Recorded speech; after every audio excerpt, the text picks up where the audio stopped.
Radhe Radhe friends, कैसे हैं आप सब। तो फ्रेंड्स, स्वागत है आपका मेरे चैनल गौरी ओम डेली व्लॉग्स में। तो फ्रेंड्स, आज मैं आप लोगों को हरितालिका तीज से जुड़ी कुछ महत्वपूर्ण बातों के बारे में जानकारी दूंगी।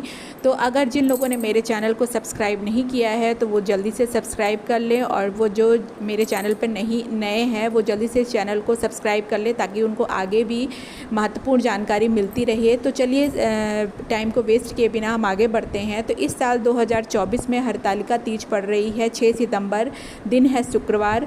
तो जो है काफ़ी महिलाएं जो होती हैं वो मतलब उनके मन में शंका रहती है कि बाल कब धोएं। तो जो है बाल, देखिए बहुत जगह पे ये नियम होता है कि एक दिन पहले से ही नियम चालू हो जाता है, नहाए खाए होता है, फिर अगले दिन व्रत होता है और तीसरे दिन पारण करते हैं। तो 3 दिन का जो ये व्रत का नियम हो जाता है वो।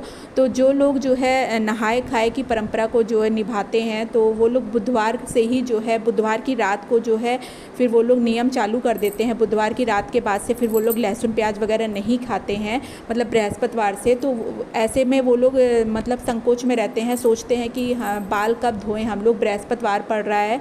क्योंकि बृहस्पतिवार को बहुत जगह नियम करते हैं कि साबुन वगैरह का यूज़ नहीं करते हैं, तेल साबुन का यूज़ नहीं करते हैं। तो काफ़ी उनके मन में शंका रहती है।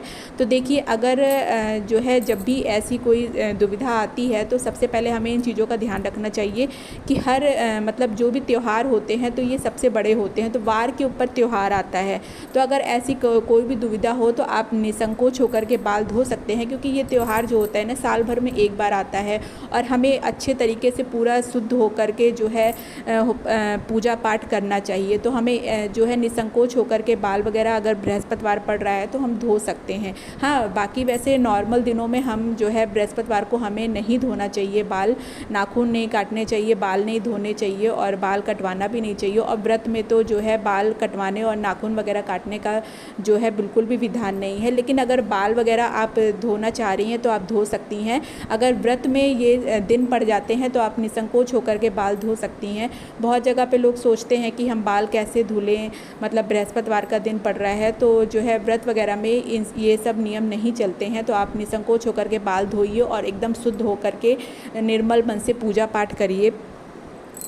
और देखिए, पहले के ज़माने का जो नियम होता था, पहले के ज़माने में लोग जो है मिट्टी का यूज़ करते थे। तो अब हर जगह मिट्टी नहीं मिल सकती है। मतलब अगर हम लोग जो है शौच के लिए जा रहे हैं तो अगर हम ये सोचें कि हम हाथ कैसे धुलेंगे, साबुन का यूज़ करेंगे, तो ऐसा तो नहीं हो सकता है। हम जो है हमें हाथ धोना ही है तो वहाँ पे भी सर्फ साबुन का यूज़ होगा। तो ऐसी बहुत सी चीज़ें होती हैं जिसमें जो है जहाँ पे हमें जो है इन सब नियमों का पालन नहीं हो पाता है।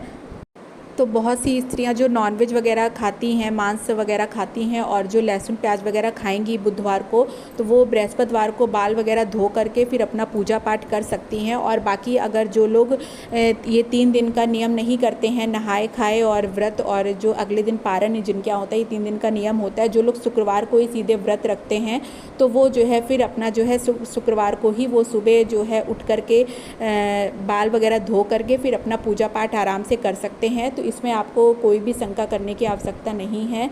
आप तो फ्रेंड, जैसा कि जो स्त्रियां ये व्रत करती हैं उनको पता है कि ये निर्जला व्रत होता है। पूरे 24 घंटे हमें निर्जला निराहार ये व्रत करना पड़ता है, बिना पानी पिए, बिना कुछ खाए पिए। तो ऐसे में हम जो है एक दिन पहले ऐसा क्या खाएं कि जो हमें उस दिन व्रत वाले दिन हमें प्यास कम लगे। तो उस दिन जो है व्रत वाले मतलब जैसे हमारा व्रत शुक्रवार को शुरू हो रहा है तो हम बृहस्पतिवार की रात से जो है मतलब 12 बजे के पहले ही हम जो है खाना पीना त्याग देते हैं, मतलब कुछ नहीं खाते हैं। फिर उसके बाद तो हमें जो है ना रात में जैसे सोने के पहले 12 बजे के पहले हमें खीरा खाना चाहिए जिससे हमें प्यास कम लगे। पानी का यूज़ करना चाहिए जिससे हमें प्यास कम लगे। गरी आप खा सकते हैं। तो इन सब चीज़ों का जो है आप ध्यान रखेंगे तो अगले दिन हमें प्यास जो है थोड़ा कम महसूस। मीठी चीज़ें आप खाने से बचें। जितना आप मीठा खाएंगे आपको प्यास उतनी ही लगेगी। तो आप जितना कोशिश करें कि मीठा कम ही खाएं।